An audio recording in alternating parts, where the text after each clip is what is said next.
बुधवार को प्रधानमंत्री नरेंद्र मोदी ने राज्यों के मुख्यमंत्रियों के साथ बैठक की। इस बैठक में मध्य प्रदेश के मुख्यमंत्री शिवराज सिंह चौहान जी वर्चुअली जुड़े।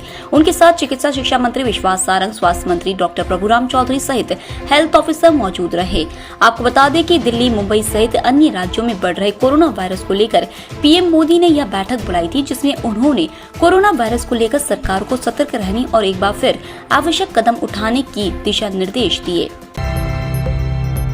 कांग्रेस में संगठन चुनाव को लेकर भारतीय जनता पार्टी ने निशाना साधा है। शिवराज सरकार में नगरीय प्रशासन मंत्री भूपेंद्र सिंह ने बयान देते हुए कहा कि कांग्रेस पार्टी नेतृत्व विहीन हो चुकी है और उसकी विचारधारा तो पहले से ही शून्य है।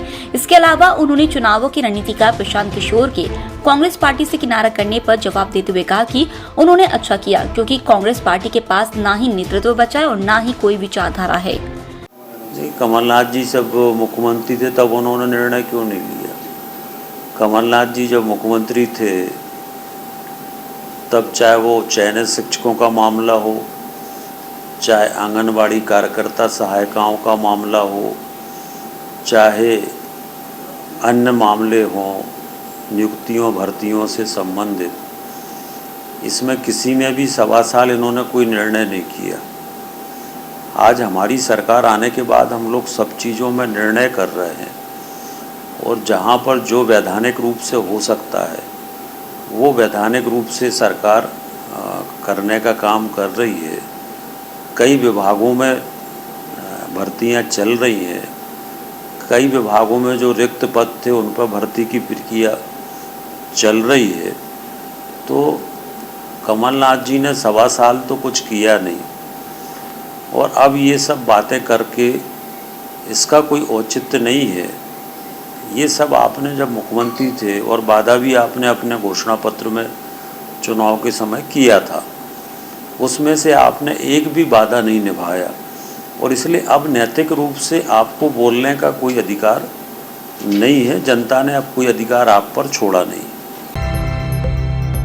मध्य प्रदेश के ग्रामीण क्षेत्रों में हाल बेहाल है। भीषण गर्मी होने के बावजूद भी ग्रामीण क्षेत्रों में पेयजल व्यवस्था ठप है और इतना ही नहीं, जब कोई बड़ा अधिकारी पेयजल व्यवस्था का निरीक्षण करने पहुंचता है तो उसे किस तरह गुमराह किया जाता है, इसकी बानगी ईटखेड़ी ग्राम पंचायत में देखने को मिली, जहां दिल्ली से आए जल जीवन मिशन के ज्वाइंट सेक्रेटरी अरुण भारूका निरीक्षण करने पहुंचे थे, लेकिन अधिकारियों ने उन्हें हकीकत से रूबरू कराने की बजाय गुमराह करने का काम किया।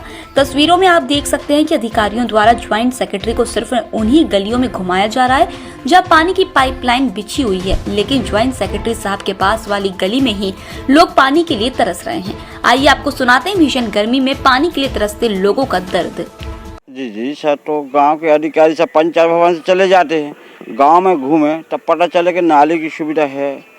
यही देख रहे हैं आपके सामने क्या सुविधा है साहब, है ना। तो गांव में यहाँ में तो श्रीमान जी हम जिलाध्यक्ष को पेपर में देखते, कलेक्टर महोदय को बहुत अच्छे है और बस आते वहाँ से रोड से चले जाते। गांव में यहाँ नाली क्या है, पंचायत की सुविधाएँ क्या हैं, सब यही बोलना चाहते हैं। और ये आपके सामने सब जो कुछ है हैं, अब शासन प्रशासन क्या है या कार्यकर्ता क्या है। हालात ये पूरा घोड़ा घोड़ के मेरे घर के पास आ रहा, मैं रोज नाली उगा रहा हूँ। पंचायत में कोई कार्रवाई हो न कोई सुनवाई हो, कोई अधिकारी आते गांव में आते नहीं। जब कहते हैं वहाँ तो कोई में तो जंगल है, गंवार ने अच्छे लोग नहीं है, तो हम इंसान नहीं है भाई, ढोर भी है तो वो भी जानवर है नहीं भाई। ये लोग कोई सुनवाई नहीं कर रहा, अपने अपने धका रहा, जो आता वो खती खप। कार्यक्रम में मैं सीओ साहब यहाँ पे प्रदर्शनी के माध्यम से जो भी स्वच्छता के लिए कार्य गाँव में किए जा रहे हैं उनके बारे में, जो नल जल योजना के माध्यम से सभी लोगों को घर घर कनेक्शन दिया है उसके बारे में सभी से चर्चा की। अच्छी बात ये है कि वाटर सप्लाई गाँव में जो है वो रेगुलर की गई चालू है और इसी संबंध में सभी द्वारा पानी के विषय को भी लेके सच कोई शिकायत नहीं है। केवल एक शिकायत ये है कि कुछ लोगों के द्वारा मोटर डाल देने के कारण पानी का जो प्रेशर है वो कम हो जाता है। कुछ केसेस में पहले भी FIR की गई है, आगे भी यदि कोई ऐसा करता पाएगा। मंगलवार शाम को श्री सनातन महापंचायत के तत्वाधान में अखंड हिंदू राष्ट्रीय महासभा कार्यक्रम का आयोजन किया गया।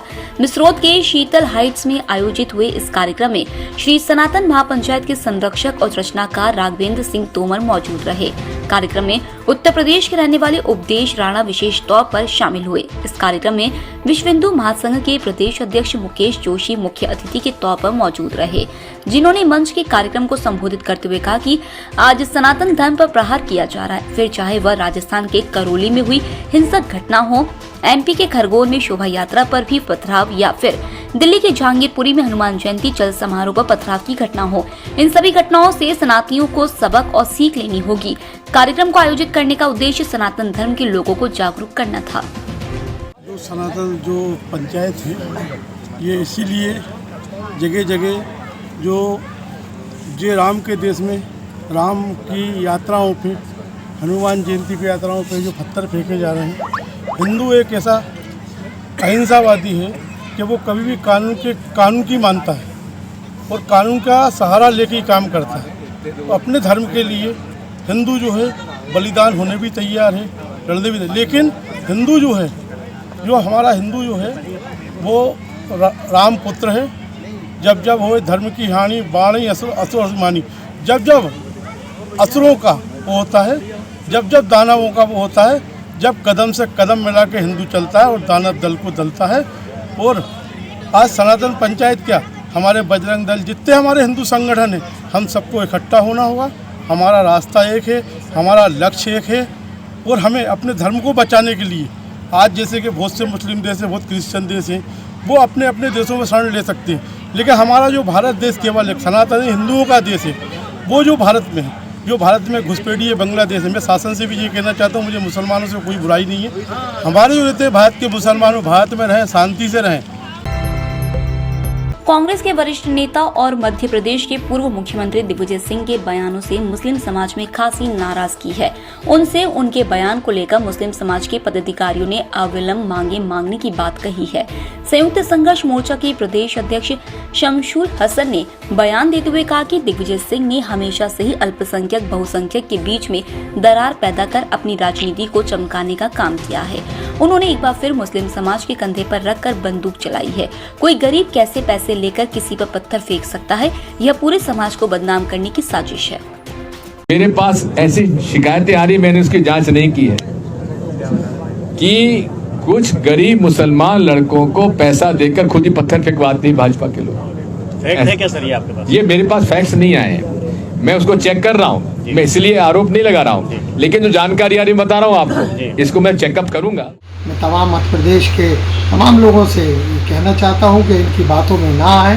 ये मिस्टर घंटाधार है, ये कौम को जिस तरह से पिछले 15 से 20 वर्षों से जो इसने हाशिए पर डाल रखा है, तो मैं तमाम लोगों से ये कहना चाहता हूँ कि ऐसे लोगों से होशियार रहे जो हमारे बीच में खाई का काम कर रहा हो और हमें ये कहकर कि हमारे गरीब गुरबे जो मुसलमान हैं वो पैसा लेकर पत्थरबाजी करते, पर शर्मनाक शर्म की बात है, शर्मनाक विषय है। इसको तत्काल दिग्विजय सिंह को आगे आकर तमाम मध्य प्रदेश के मुसलमानों से, अल्पसंख्यक समाज से हाथ जोड़कर माफ़ी मांगना चाहिए।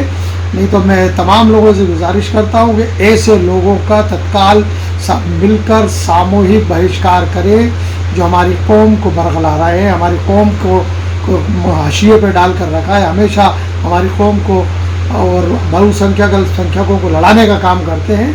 मैं यही कहना चाहता था। मैं मध्य प्रदेश के मुख्यमंत्री से, प्रदेश के गृह मंत्री से, तमाम लोगों से ये कहना चाहता हूँ कि तत्काल ऐसे लोगों पर प्रकरण दर्ज किया जाना चाहिए जिससे कि इनको समझ में आए कि हमारे बीच में जो लड़ाई झगड़े का लड़वाने का जो काम करते हैं, आज इनका चाल चरित्र और चेहरा सबके सामने आ गया है।